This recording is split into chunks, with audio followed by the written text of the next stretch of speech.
I went yesterday and listened to a lady talk to me about something I thought I knew a little something about.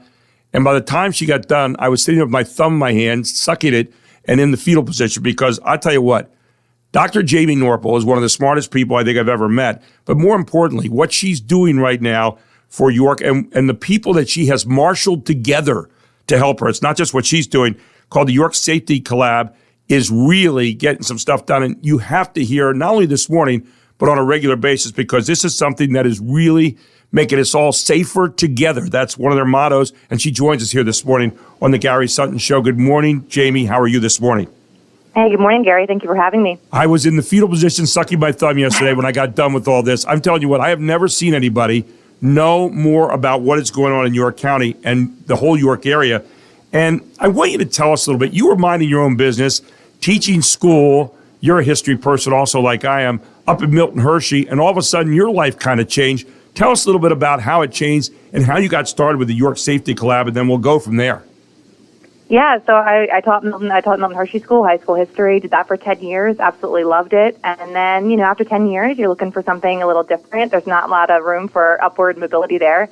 So I reached out to my mentor, Jim McClure, who I heard you had on this week. He is fabulous. Yep. And he said, hey, there's an opportunity down at Logos Works. They're working on some big stuff in public safety. So I tried out.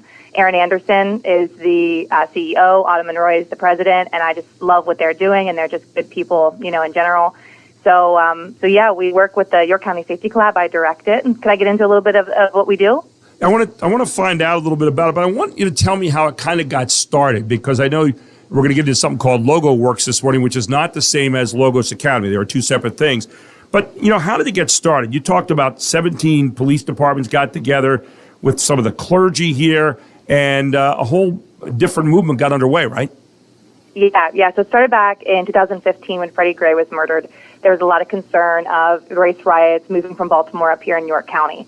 So Pastor Bill Kearney called a bunch of clergy together and said, we need to be proactive before any type of violence reaches our community. So they reached out to Aaron Anderson, who is connected with law enforcement, and they held a huge gathering. They called the police and said, hey, we need you to show up, and we need to have a conversation. So they met at Logos Academy, and I was told it felt like an invisible veil was between them. All the clergy, 50 to 100, sat on one side. A police chief sat on the other. There were about 50 law enforcement there. And it started out, pretty tense. There was a black pastor that stood up concerned about her son driving through parts of the county for racial profiling. I mean, she addressed issues head on.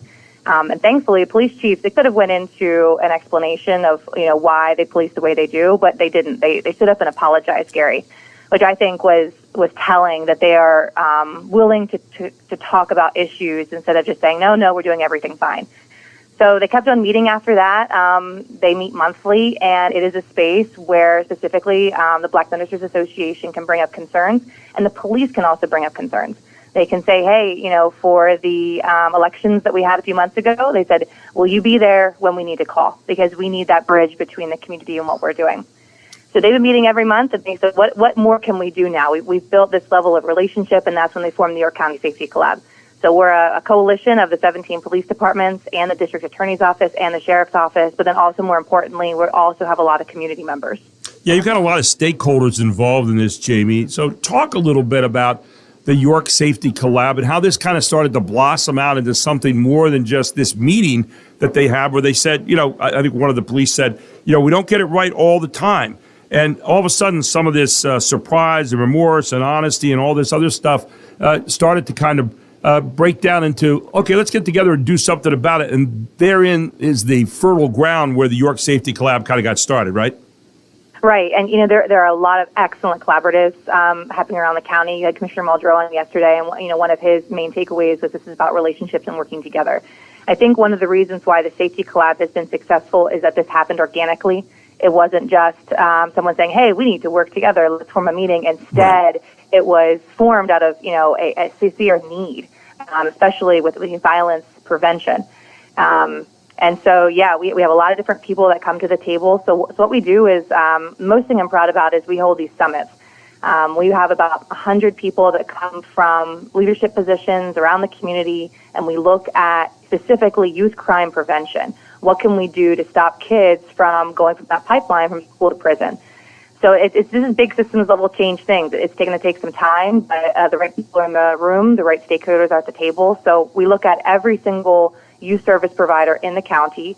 And right now what I'm working on is we're conducting a gap analysis of what's missing. Are things in the East End not available? Is it transportation? Is that kids simply don't know about this?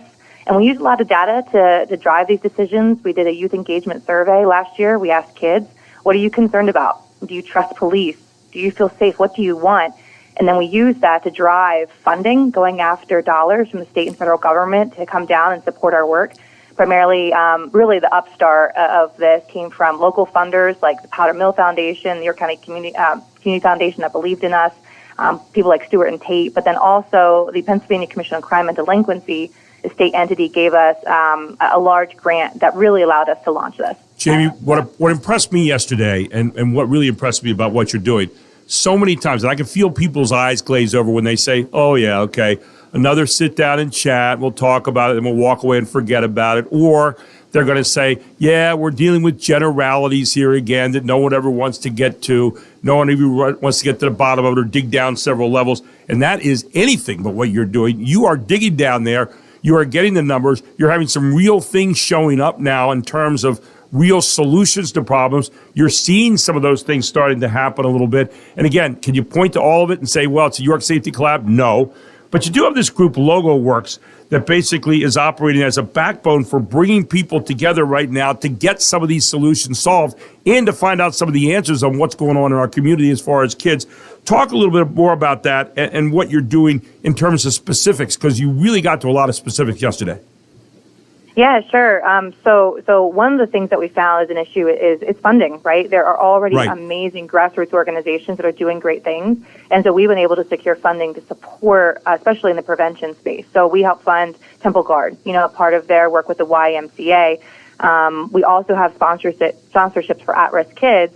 So we fund kids to go to boxing programs if they otherwise couldn't afford the membership. So that's one space. It's funding nonprofits that already are doing great work. Another thing is we formed a lot of our own initiatives. So we have an internship that we use through Logos Academy, which is our sister organization, where we have high schoolers learning about public safety. So they go and tour the York City Police Department. Commissioner Muldrow gives us a tour, of York City, which his home at 5 o'clock at night in the dark because he wants the kids to see what was real York City life like. We also have sports programs. So we have a sports league, a basketball league in the fall, and a volleyball league that's going to start up this Wednesday. That's between law enforcement and the community because it's a space for us to make those connections. Kids can play with Warden Adamoglu from York County Prison and sweatpants playing volleyball, and it makes him feel like he's just an average person. So getting to see people in a different place other than just a where you're a point counterpoint, so to speak, but now they're seeing people and able to talk to like Warden Ogle or Warden Ogle about, here are some of the things that I have a concern about. What do you do? How do you operate a prison? Kids can actually have a conversation there. It's one of the things we push all the time.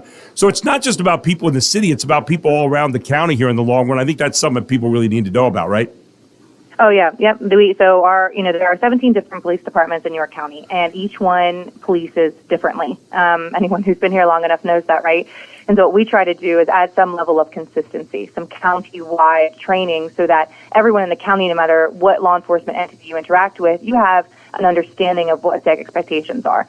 So one way we do that is we're doing a county-wide trans-jurisdictional de-escalation training. And this is a training brought down by the National Center for De-Escalation Training, and we are hitting every single police department in the county. I just saw the training last week up at Carroll Township. I had 16 officers go through it. And the idea is they learn how to talk to people, how to better communicate, how to interact with the public. So then again, like we said, there's more consistency. So when you're pulled over, you kind of know what to expect.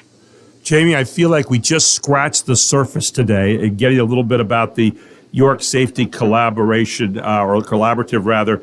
But I'll tell you what, I know the one thing you're working on every day, and we're going to find out more about this every single week because there's so much. And it involves all of you out there on Main Street, York, and on York County. It involves all of us, and all of us can become stakeholders in this. We already are. We just didn't know it yet, but you can become more active stakeholders in this as we hear Jamie talk about it every week. And Jamie, right now, just very quickly before we leave today, I know we all want to be safer together, and that's one of the big things you talk about all the time. But how can people get involved in this? How can people learn more about it? as we take them through this journey every single week with you? So yeah, right now the best way is, of course they can reach out to me. My email is very public online to learn more about it, but we have a strong social media presence. We're trying to bring stories that people wouldn't hear of to light, like the foundation of the Safety Collab. There were some officers down in Spring Grove a few months ago now who de-escalated a man who was going to die by suicide. And so I brought them on a podcast just to spend 15 minutes talking about what happened. So I encourage people to go check out our YouTube channel, York County Safety Collab on Instagram and Facebook. And then also, if you hear of good stories in the community, please reach out to me. I'd like to hear about them. And also, there are a lot of things you're doing that are proactive and preventative. We're going to be talking about that more next time as well, because that is really where we want to get to. Not just be reactive in terms of safety, but be proactive and preventative. Jamie, I got to tell you what you're doing with the York Safety Collab and all the people you've marshaled together and continue to marshal together is nothing short of stupendous. And I think there's going to be some great results come out of that. I'm looking forward to chronicling that with you every week. And thank you so much for being with us here this morning. Really appreciate it.